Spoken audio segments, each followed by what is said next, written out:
Hello everyone, नमस्कार। मैं अमित आप सभी का हार्दिक अभिनंदन करता हूं अपने इस चैनल में। एंड आज हम बात करने वाले हैं 2023 रियल एस्टेट के लिए कैसा साल रहेगा।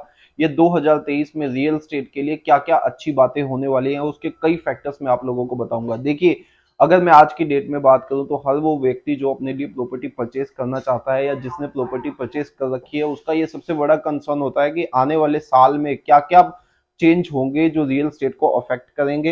एंड अगर कोई मिडिल क्लास फैमिली परचेज करना चाहती है अपने घर को, तो उनका सबसे बड़ा कंसर्न होता है कि डिसीजन हमारा सही हो, क्योंकि हर वो व्यक्ति जो अपने लिए घर परचेज करना चाहता है वो अपनी लाइफ की अब तक की savings as a down payment देने जा रहा होता है। एंड अगर वो लोन लेते हैं तो आने वाले 15 से 20 साल वो अपने उस लोन की ईएमआई के लिए वर्क करते हैं, यानी कि जीवन का आधा हिस्सा वो अपने घर के लिए काम करते हैं एंड घर की ईएमआई को देते हैं। तो आज हम 5 फैक्टर्स आप लोगों को बताऊंगा और अपना व्यू भी दूंगा मैं कि रियल एस्टेट 2023 में कैसा करने वाला है, क्या परफॉर्मेंस रहेगी रियल एस्टेट की। तो देखिए, 2023 जो है रियल एस्टेट में मेरा मानना है कि रियल एस्टेट के लिए काफी अच्छा रहेगा। उसके कई फैक्टर्स मैं आप लोगों को आज एक्सप्लेन करने वाला हूं जो रियल एस्टेट को डायरेक्टली और इनडायरेक्टली अफेक्ट करेगा। तो देखिए, पहले फैक्टर की अगर हम बात करें तो फर्स्ट वन जो फैक्टर है वो है शेयर मार्केट। अब शेयर मार्केट में ऐसा क्या होने वाला है जो रियल स्टेट को डायरेक्टली और इनडायरेक्टली अफेक्ट करने वाला है। तो शेयर मार्केट में रिसेंटली एक ई मिंट नाम की एक ई न्यूज़पेपर है जिसमें ये मेंशन हुआ है कि जो कैपिटल गेन टैक्स है जो इनकम पे लगता है शेयर मार्केट से हुई इनकम पे, वो गवर्नमेंट इंक्रीज करने वाली है। एंड ये ई न्यूज़पेपर की इस वेबसाइट में ये लिखा है कि एक इनकम टैक्स ऑफिशियल्स के एक मेंबर ने जो फाइनेंस मिनिस्ट्री के साथ काम करते हैं एक नेशनल कैपिटल में, ये इंडिकेट किया है कि government wants to increase the capital gain tax on the share market.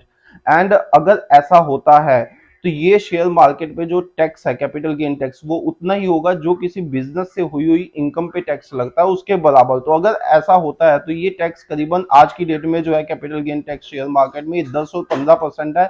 And अगर वैसा होता है बिजनेस से हुई इनकम के अकॉर्डिंग होता है ये, तो करीबन होगा 25 से लेके 30%। तो इस कंडीशन में जब कैपिटल गेन टैक्स इंक्रीज होगा तो ऐसी कंडीशन में जो रियल स्टेट पे कैपिटल गेन टैक्स लगता है वो होगा शेयर मार्केट से हुई इनकम के कैपिटल गेन टैक्स से कम होगा। और ऐसी कंडीशन में काफी जो इन्वेस्टर्स है शेयर मार्केट के, एंड आपको पता है कि शेयर मार्केट के जो इन्वेस्टर है वो काफी बड़े बड़े इन्वेस्टर हैं क्योंकि वो बड़े बड़े शेयर्स परचेज करते हैं एंड काफी ज्यादा मैक्सिमम इन्वेस्टमेंट होती है, क्योंकि एक मिडिल क्लास फैमिली काफी कम लोग ही ऐसे होते हैं जो शेयर मार्केट में इन्वेस्ट करते हैं। तो ऐसे में काफी इन्वेस्टमेंट रियल एस्टेट में आ सकती है। एंड आप जानते हैं कि जैसे ही इतनी इन्वेस्टमेंट अगर रियल एस्टेट में आएगी तो demand will increase, and demand के बढ़ने से जो रियल एस्टेट के प्राइसेस हैं वो डेफिनेटली अप जाएंगे। अगर तो ऐसा होता है, ये रूल्स अगर चेंज होते हैं, ये नया लॉ अगर आता है, तो real estate price will definitely shoot up, वो 2023 में काफी अच्छे लेवल पे जाएंगे।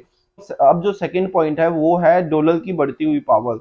अब देखिए, जैसे जैसे डॉलर की पावर बढ़ती जा रही है और रुपया डॉलर के खिलाफ वीक होते जा रहा है, वैसे वैसे काफी इन्वेस्टमेंट बाहर से इंडिया में आ रही है और आएगी।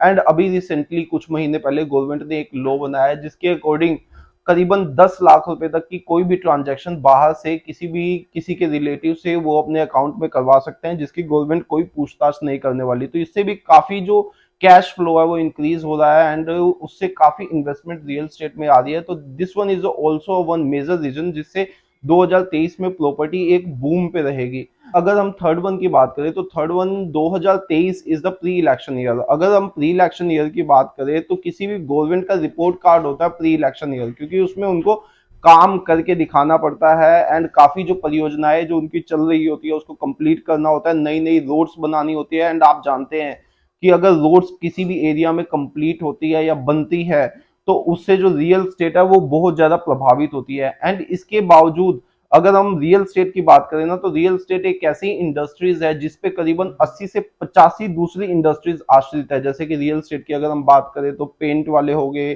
सैनिटरी फिटिंग्स होगी, सरिया हो गया, कई ऐसी इंडस्ट्रीज जो हैं वो रियल स्टेट पे आश्रित है। तो गवर्नमेंट हमेशा चाहती है कि रियल स्टेट जो है वो बूम पे रहे ताकि काफी अच्छे टैक्सेस कलेक्ट हो। एंड इसके अलावा जो रियल स्टेट है, रियल स्टेट से काफी जीएसटी आती है, रजिस्टर्ड एग्रीमेंट्स आते हैं या रजिस्ट्रीज की काफी अच्छा अमाउंट गवर्नमेंट कलेक्ट करती है जिससे वो काफी अपनी परियोजनाओं को कंप्लीट कर सकती है।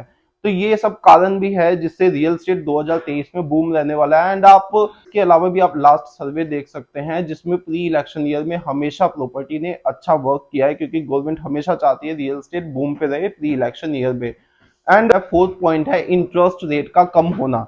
देखिए अभी आज की डेट में जो इंटरेस्ट रेट है वो रिसेंटली बढ़े हैं, बट इसके कम होने के चांसेस है, क्योंकि हो सकता है कि आने वाले नेक्स्ट बजट में government will introduce the low interest rate, क्योंकि आप जानते हैं कि कभी भी ग्रोथ को इंक्रीज करने के लिए रेट ऑफ इंटरेस्ट को कम करना पड़ता है। ये आरबीआई का सीआरआर और एसएलआर के माध्यम से होता है, एंड ये पूरा एक लंबा प्रोसेस है, इसके लिए काफी लंबी वीडियो चली जाएगी। तो रेट ऑफ इंटरेस्ट ये भी एक कारण है जिससे कम हो सकते हैं। एंड इसके अलावा जो भी रशिया यूक्रेन वॉर चल रहे हैं, हो सकता है ये कुछ टाइम बाद सोल्व हो जाए, तो इससे भी रेट ऑफ इंटरेस्ट कम होने के चांसेस है। अगर रेट ऑफ इंटरेस्ट कम होता है तो वंस अगेन प्रॉपर्टी में बूम आएगा, एंड जिससे इन्फ्लेशन प्लस ग्रोथ जो है वो बढ़ेगी। अब हम बात करते हैं फिफ्थ पॉइंट की। तो फिफ्थ पॉइंट में है रॉ मटेरियल। देखिए अगर कोई कारपेंटर है, कारपेंटर को कुर्सी बनाने के लिए लकड़ी ही महंगी मिल रही है, यानी कि उसका रॉ मटेरियल उसको महंगा मिल रहा है, तो वो अपनी चेयर को कम प्राइस में बेच ही नहीं सकता। तो सेम चीजें हैं बिल्डर्स के साथ, क्योंकि आज की डेट में जो